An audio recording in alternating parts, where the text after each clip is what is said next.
So what is happening with the SD40 project? Well, this is where we're at right now. It's starting to look really good. Let's take a look at what we've done. Now, let's zoom in a little bit. Okay. Now,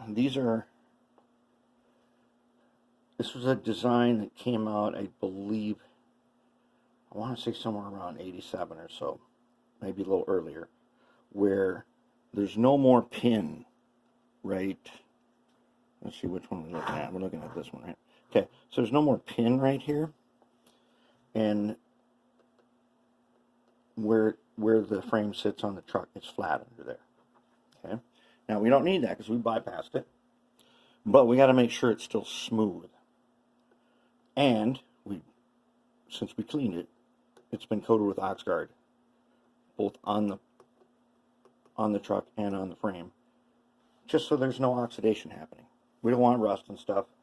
Since we did soldering on it and cleaned it and stuff, we want to keep the rust out. So all the trucks have been done that way. Now here, this may look kind of crazy.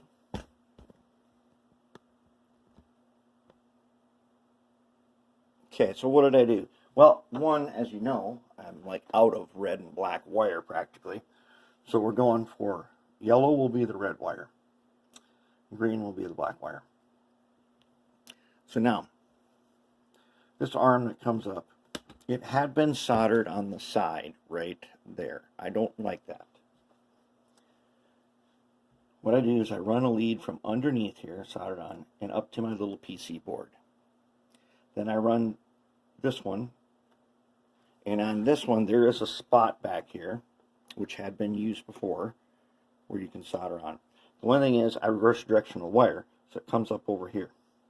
So now when the shaft goes through here, the wires are not going to wrap around it. This one is up, and this one has a nice loop, so it won't interfere with the shaft. Okay. Motor. Same way. I soldered to the ends of the clips. Everything's been cleaned. OxGuard. We've got our little bit of air tool oil on the bronze bushings, and I glue on with the goop. On this, all this stuff I use good old amazing goop. But you can get it at the auto parts store, the hardware, or all kinds of places. Okay, so the PC boards are just on here with goop. The reason we use that is because if I want to take it off, I can peel this off. But it will stay on here for as long as I want it to. If I want to change my mind, just peel it off. So what I got now is on the bottom, also soldered to the clip, got the green wire comes up. I call this the power collector. As you know, we're putting DCC sound in here. Back truck, same way. Now I've got these pads here. I'm going to bring wires across from the pads, and I'm going to put a piece of heat shrink tubing around the wires without shrinking it. I'm just going to run them through there and keep it as a tube. They will come across and they will collect here. Then we will test it in DC. Make sure it's all running good.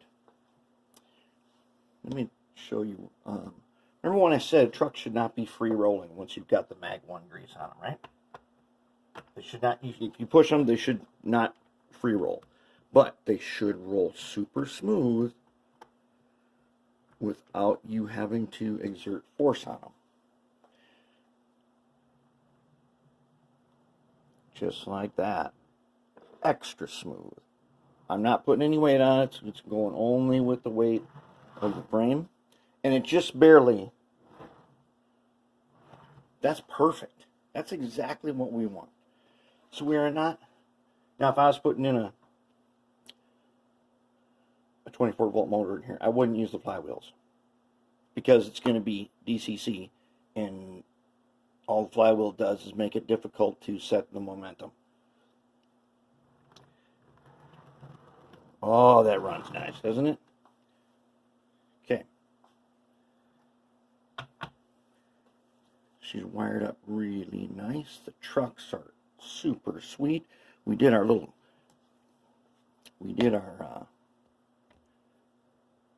graphite touch to the side frames and the fuel tank edges. So we just dry brush some graphite. Somebody asked me, if you like the way it looks, can you clear coat it so that it stays? Yes, you can.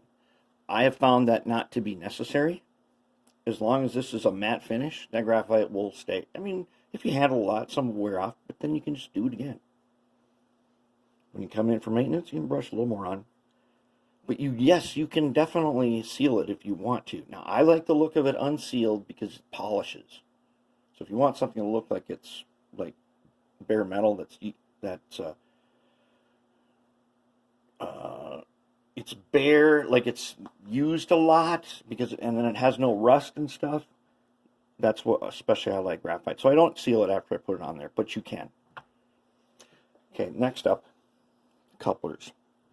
Now, I do not body mount couplers unless there is no other choice. These have mounting pads, and they had a little plastic clip that went over there, and you put your coupler in there. That led to the problem of using metal Kadee couplers. You put the screw through it, and all of a sudden it's conductive. And if two locomotives are facing different directions, they connect up to each other and it's short. So we don't want to do that. So it's in the box. As long as it's in the box, it's safe. It's electrically safe by being in the box. So I had to mill down and shave it down to this pad. On some frames, where the hole is, you have to drill through the hole and then tap it to put the screw in. But where the hole is where you drill from. Sometimes it's not centered. And one of these has one end where it's not totally centered. It's not a huge problem. Now, if it becomes a problem, what you do, you just turn the box a little bit. Now, if you're like me and you use 15-inch radius, sometimes you turn the box a little bit. If you have huge radiuses, you're not going to notice it. Then I put a dot of goop in the threaded hole. It acts as a Loctite, but it also lets me take the coupler off whenever I want to. And when I put it on here with the goop in it, it stays straight, like it's supposed to. And it doesn't move, and it's anti-vibration, so that works out great. So now, we're going to wire this baby up, and we're going to get them over. We're going to get them over to the test track, and they're going to be amazing. Looking good so far. We're going to get them all around DC, and we're going to make sure that we have tested them thoroughly before we get into the DCC install. Then I got a surprise for you guys later. I got a box over here, and I'm going to do another unboxing of something cool that I got. That because we're doing this, I was convinced to get something I was going to get anyways, and I was convinced that, okay, it's time. I'm going to do an unboxing, and then we're going to see what we got in the box.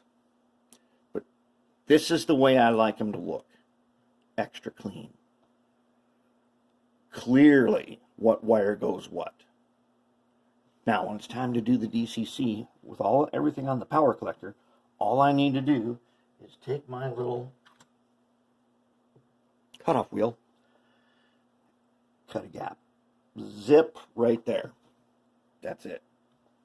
Then I've got all power collected to here, up to the decoder, from the decoder down to the motor leads. Boom. Just like that. And it's going to be truly amazing.